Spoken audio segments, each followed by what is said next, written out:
गुरु बिना ज्ञान न उपजे, गुरु बिना मिले ना मोक्ष। जीवन के हर मोड़ पर गुरु ही सच्चा लक्ष्य। गुरु पूर्णिमा के पावन अवसर पर आप सभी के जीवन में ज्ञान का प्रकाश कभी मंद ना हो। गुरुजनों का आशीर्वाद आप सभी पर सदा बना रहे। जीवन में सफलता और संतोष की पूर्णिमा सदा बनी रहे। आप सभी को गुरु पूर्णिमा की हार्दिक शुभकामनाएं। आषाढ़ पूर्णिमा को गुरु पूर्णिमा के नाम से भी जाना जाता है। ऐसी मान्यता है कि जिन गुरुओं ने हमें गढ़ने में अपना योगदान दिया है, उनके प्रति हमें कृतज्ञता का भाव बनाए रखना चाहिए और उसे प्रकट करने के दिन के तौर पर ही गुरु पूर्णिमा का त्योहार मनाया जाता है।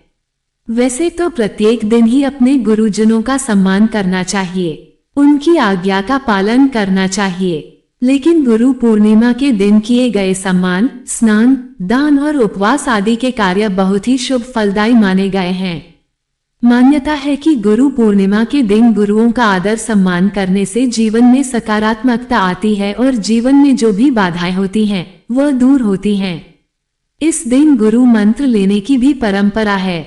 मान्यताओं के अनुसार इस दिन महर्षि वेदव्यास जी का भी जन्म हुआ था। सनातन धर्म में गुरु पूर्णिमा के दिन वेदों के रचयिता वेदव्यास जी का जन्मोत्सव भी मनाया जाता है। इसलिए गुरु पूर्णिमा को व्यास पूर्णिमा के नाम से भी जानते हैं।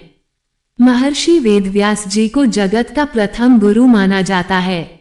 शास्त्रों के अनुसार महर्षि वेदव्यास जी भगवान विष्णु के ही अंश स्वरूप हैं। वेदों में गुरु को ब्रह्मा, विष्णु और महेश का स्वरूप बताया है। गुरु के साथ ही माता पिता को भी गुरु के समान मानकर उनसे सीख लेना चाहिए और उनका सम्मान करना चाहिए। इसके अलावा पूर्णिमा तिथि पर भगवान विष्णु और मां लक्ष्मी जी की भी पूजा की जाती है। साथ ही इस दिन चंद्रमा अपनी 16 कलाओं से युक्त होते हैं, तो चंद्रमा की पूजा भी रात के समय की जाती है। चंद्रमा को अर्घ्य दिया जाता है, जिससे मानसिक तनाव से मुक्ति मिलती है, और अगर कुंडली में चंद्र दोष हो तो वह भी दूर होता है। चलिए जानते हैं साल 2025 में गुरु पूर्णिमा कब है। पूर्णिमा तिथि कब से शुरू और कब समाप्त होगी। चंद्रोदय का समय क्या रहेगा। पूर्णिमा का स्नान, दान और व्रत किस दिन किया जाएगा, और अगर इस दिन भद्रा लग रही है तो भद्रा काल कब से कब तक रहेगा। आषाढ़ शुक्ल पूर्णिमा तिथि प्रारंभ होगी 10 जुलाई गुरुवार रात के 1:36 से। देखा जाए तो यह 9 जुलाई बुधवार की मध्य रात्रि का समय रहेगा। गुरुवार को पूरा दिन ही पूर्णिमा तिथि विद्यमान रहेगी और पूर्णिमा तिथि समाप्त होगी 11 जुलाई शुक्रवार तड़के 2:06 पर। इसलिए इस बार पूर्णिमा 10 जुलाई दिन गुरुवार को रहेगी। पूर्णिमा का स्नान, दान और व्रत भी इसी दिन किया जाएगा। श्री सत्यनारायण भगवान की कथा का पाठ या सत्यनारायण व्रत भी इसी दिन रखा जाएगा। 10 जुलाई गुरुवार को सूर्योदय होगा सुबह 5:52 पर। सूर्यास्त शाम 7:12 पर। अभिजीत मुहूर्त दोपहर 12:05 से लेकर 12:58 तक रहेगा। इंद्र योग रात 9:38 तक रहेगा। चंद्रोदय होगा शाम 7:11 पर। इस समय के बाद से आप चंद्र देवता की पूजा करके चंद्र देवता को अर्घ्य देकर अपना व्रत खोल सकते हैं। पूर्णिमा तिथि पर चंद्र दर्शन करना बहुत ही शुभ फलदायी बताया गया है। अगर बारिश हो रही हो, बादल हो, चंद्र दर्शन ना हो पाए, तो ऐसे में आप भगवान शिव के मस्तक पर विराजमान चंद्रमा की पूजा कर सकते हैं। इसके अलावा यदि आपके पास चांदी के चंद्रमा हो या प्रतीक या तस्वीर रूप में चंद्रमा हो, तो उनका पूजन करके भी उन्हीं को अर्घ्य देकर आप अपना व्रत खोल सकते हैं।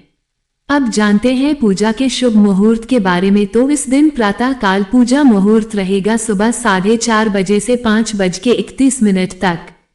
इस समय में आप सुबह का स्नान कर सकते हैं, मंत्र जाप कर सकते हैं।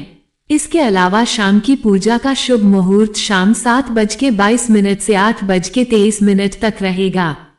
गोधूली मुहूर्त शाम 7:21 से 7:41 तक रहेगा। इस समय में आप दीपदान कर सकते हैं, शाम की पूजा कर सकते हैं। पूर्णिमा तिथि पर दीपदान करने की भी परंपरा है, तो आप अपने घर के आसपास घर के मुख्य द्वार पर पीपल के नीचे या तुलसी जी के केले के वृक्ष के नीचे दीपक जला सकते हैं। राहुकाल दोपहर 1:30 बजे से 3 बजे तक रहेगा और इस बार पूर्णिमा तिथि पर भद्रा सुबह 5:31 से लेकर दोपहर 1:55 तक रहेगी। भद्रा का वास पाताल लोकल लोक में रहेगा और इसलिए ये भद्रा पृथ्वी लोक पर अशुभ नहीं रहेगी। पूजा पाठ संबंधी कार्य आप इस दिन कर सकते हैं। अगर संभव हो तो इस दिन गंगा जी में डुबकी लगाएं, नहीं तो नहाने के पानी में गंगाजल मिलाकर अवश्य स्नान करें। मंत्र जाप करें और अपनी सामर्थ्य के अनुसार कुछ न कुछ दान दक्षिणा निर्धन लोगों को अवश्य दें, क्योंकि इस दिन किया गया दान पुण्य कभी व्यर्थ नहीं जाता। ये थी आज की वीडियो। दोस्तों, आशा है ये कहानी आपको पसंद आई होगी। अगर पसंद आई हो तो वीडियो को लाइक करके कमेंट में प्रेम से जय श्री कृष्णा जरूर लिखें। चैनल पर अगर पहली बार आए हैं तो चैनल को सब्सक्राइब जरूर करें। जय श्री कृष्णा।